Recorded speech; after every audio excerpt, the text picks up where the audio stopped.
शिवपुराण वायव्य संहिता में आज आपको भक्तगणों शिवपुराण में पंचाक्षर मंत्र की महिमा, उसमें समस्त वाटमय की स्थिति, उसकी उपदेश परंपरा, देवी रूपा पंचाक्षरी विद्या का ध्यान, उसके समस्त और व्यस्त अक्षरों के ऋषि, छंद, देवता, बीज शक्ति तथा अग्न्यास आदि का विचार, यह कथा आप लोगों को सुनाऊंगा। आप इसको ध्यानपूर्वक सुनिए और इस चैनल को लाइक एंड सब्सक्राइब जरूर करें। भगवान श्री तुम्हारा हमेशा कल्याण करेंगे। कथा सुनिए। देवी बोली, महेश्वर, दुर्जय, दुर्घ्य एवं कलुषित कलिकाल में जब सारा संसार धर्म से विमुख हो, पापमय अंधकार से आच्छादित हो जाएगा, वर्ण और आश्रम संबंधित आचार भ्रष्ट हो जाएंगे, धर्म संकट उपस्थित हो जाएगा, सबका अधिकार संदिग्ध, अनिश्चित और विपरीत हो जाएगा। उस समय उपदेश की प्रणाली नष्ट हो जाएगी और गुरु शिष्य की परंपरा भी जाती रहेगी। ऐसी परिस्थिति में आपके भक्त किस उपाय से मुक्त हो सकते हैं?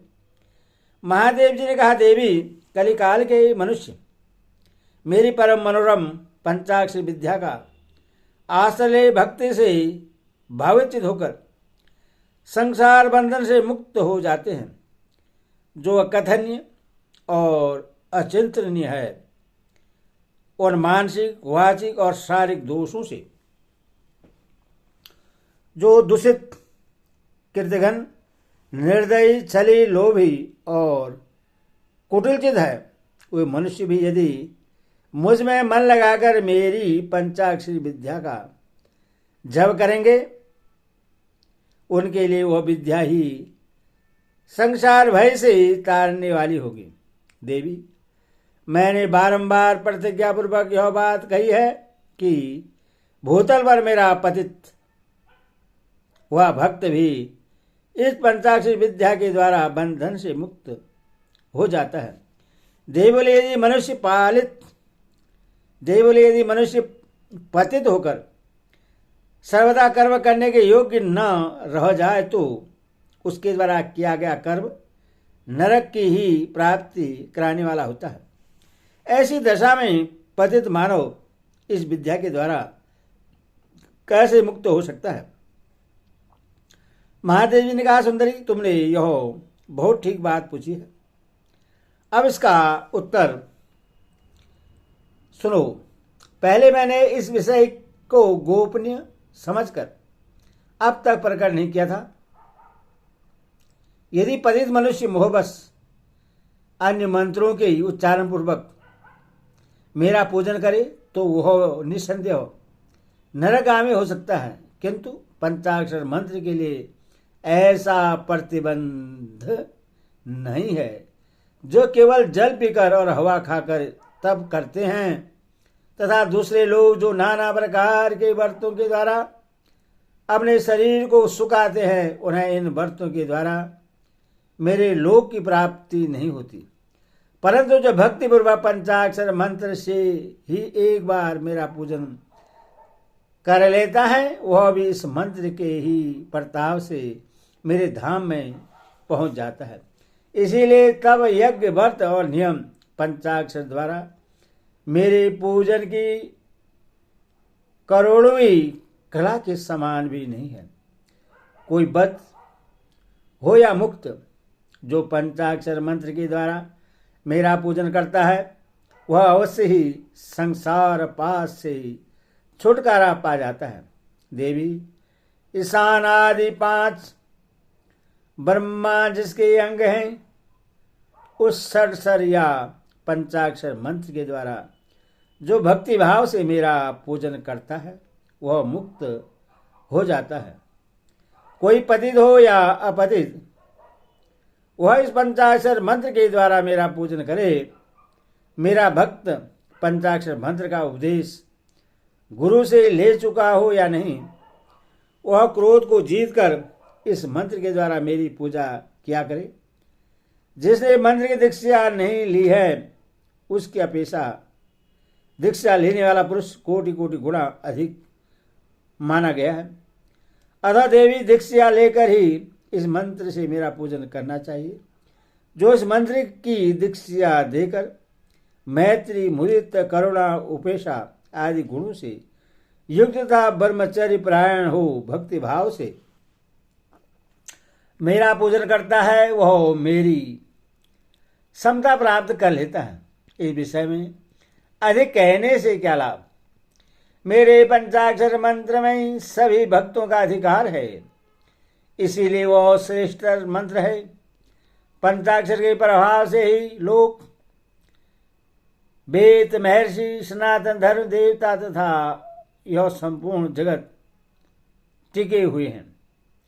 देवी, प्रलय काल आने पर जब चराचर जगत नष्ट हो जाता है और सारा प्रपंच प्रकृति में मिलकर वही लीन हो जाता है, तब मैं अकेला ही स्थित रहता हूं, दूसरे कोई नहीं, कोई कहीं नहीं रहता। उस समय समस्त देवता और शास्त्र पंचाक्षर मंत्र में स्थित होते हैं। अतः मेरी शक्ति से पालित होने के कारण वे नष्ट नहीं होते हैं। तदनंतर मुझसे प्रकृति और पुरुष के भेद से युक्त सृष्टि होती है। तत्पश्चात त्रिगुणात्मक मूर्तियों का संहार करने वाला अवान्तर प्रलय होता है। उस प्रलय काल में भगवान नारायण देव मायामय शरीर का आश्रय ले जल के भीतर से शैया पर शयन करते हैं। उनके नाभि कमल से पंचमुख ब्रह्मा जी का जन्म होता है। ब्रह्मा जी तीनों लोगों की सृष्टि करना चाहते थे, किंतु कोई सहायक न होने से उससे कर नहीं पाते थे। तब उन्होंने पहले अमित तेजस्वी 10 महर्षियों की सृष्टि की, जो उनके मानस पुत्र कहे गए हैं। उन पुत्र की सिद्धि बढ़ाने के लिए पितामह ब्रह्मा ने मुझसे कहा, महादेव महेश्वर, मेरे पुत्रों को शक्ति प्रदान कीजिए। उनके इस प्रकार प्रार्थना करने पर 5 मुख धारण करने वाले मैंने ब्रह्मा जी के प्रति प्रत्येक मुख से एक एक अक्षर के कर्म से 5 अक्षरों का उपदेश किया। लोक पितामह ब्रह्मा जी ने भी अपने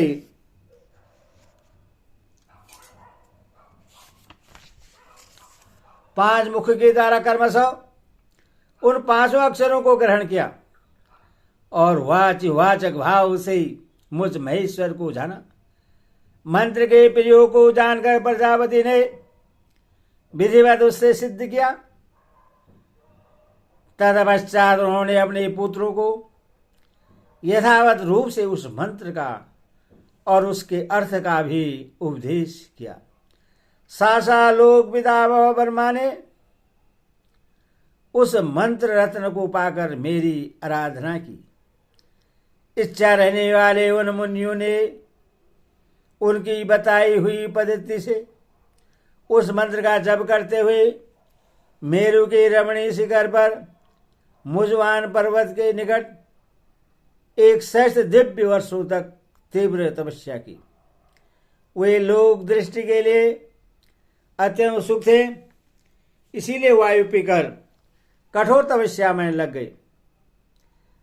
जहां उनकी तपस्या चल रही थी वह श्रीमान मुझ वाला पर्वत सदा ही मुझे प्रिय है और मेरे भक्तों ने निरंतर उसकी रक्षा की है। उन ऋषियों की भक्ति देखकर मैंने तत्काल उन्हें प्रत्यक्ष दर्शन दिया और उन आर्य महर्षियों को पंचाक्षर मंत्र के ऋषि, छंद, देवता, बीज, शक्ति, किलक, सड़क, न्यास, दिग्बंध और विनियोग, इन सब बातों का पूर्ण रूप से ज्ञान कराया। संसार की सृष्टि बड़े, इसके लिए मैंने उन्हें मंत्र की सारी विधियां बताई। तब वे उस मंत्र के महात्म्य से तपस्या में बहुत बढ़ गए और देवताओं, असुरों तथा मनुष्यों की सृष्टि का भली भांति विस्तार करने लगे। अब इस समय उत्तम पंचाक्षरी के स्वरूप का वर्णन किया जाता है। आदि में नमः पद का प्रयोग करना चाहिए, उसके बाद शिवाय पद का। यही यह पंचाक्षरी विद्या है जो समस्त श्रुतियों की सिरमरी है तथा संपूर्ण शब्द समुदाय की सनातन बीज रूपेणी है। यह विद्या पहले पहले मेरे मुख से निकली, इसीलिए मेरे ही स्वरूप का प्रतिपादन करने वाली है। इसका एक देवी के रूप में ध्यान करना चाहिए। इस देवी के अंग का कांति तपाए हुए सुवर्ण के समान है। इसके पीन पयोधर ऊपर को उठे हुए हैं। यह 4 भुजाओं और 3 नेत्रों से सुशोभित है। इसके मस्तक पर बाल चंद्रमा का मुकुट है। 2 हाथों में पद और उत्पल है। अन्य 2 हाथों में वरद और अभय की मुद्रा है। मुखाकृत्य सौभ्य है। यह समस्त शुभ लक्षणों से संपन्न था, संपूर्ण आभूषणों से विभूषित है। श्वेत कमल के आसन पर विराजमान है। इसके काले काले घुंघराले केश बड़ी शोभा पा रहे हैं। इसके अंगों में 5 प्रकार के वर्ण हैं जिनकी रेशमियां प्रकाशित हो रही हैं। वे वर्ण हैं पीत, कृष्ण, धूम्र, स्वर्णिम तथा रक्त। इन वर्णों का यदि पृथक पृथक प्रयोग हो तो इन्हें बिंदु और नाद से विभूषित करना चाहिए। बिंदु की आकृति अर्धचंद्र के समान है और नाद की आकृति दीप शिखा के समान है। सुमुखी, यो तो इस मंत्र के सभी अक्षर बीज रूप हैं तथा उनमें दूसरे अक्षरों को इस मंत्र का बीज समझना चाहिए। दीर्घ स्वर पूर्वक जो 4था वर्ण है उसे किलक और 5वें वर्ण को सत्य समझना चाहिए। इस मंत्र के वामदेव ऋषि हैं और पंकति छंद है। वराने मैं शिव ही इस मंत्र का देवता हूँ। वरारोहे गौतम, अंत्री, विश्वामित्र, अंगिरा और भरद्वाज ये नकारादि वर्णों के कर्मश ऋषि माने गए हैं। गायत्री, अनुसंड, त्रिष्टुप, बृहति और विराट ये कर्मशः 5वां अक्षर के छंद हैं। इंद्र, रुद्र, विष्णु, ब्रह्मा और स्कंद ये कर्मशः इन अक्षरों के देवता हैं। वराने मेरे पूर्व आदि 4 दिशाओं के तथा ऊपर के 5 मुख इन नकरादि अक्षरों के कर्मश स्थान है। पंचाक्षर मंत्र का पहला अक्षर उदात्त है, दूसरा और चौथा भी उदात्त ही है। 5वां स्वरित है और तीसरा अक्षर अनुदात्त माना गया है। इस पंचाक्षर मंत्र के मूल विद्या शिव, शैव, सूत्र तथा पंचाक्षर नाम जाने। शैव शिव संबंधी, बीज पर्वण मेरा विशाल हृदय है। नकार सिर कहा गया है, मकार शिका है, सी क्वच है व नेत्र है और यकार अस्त है। इन वर्णों के अंत में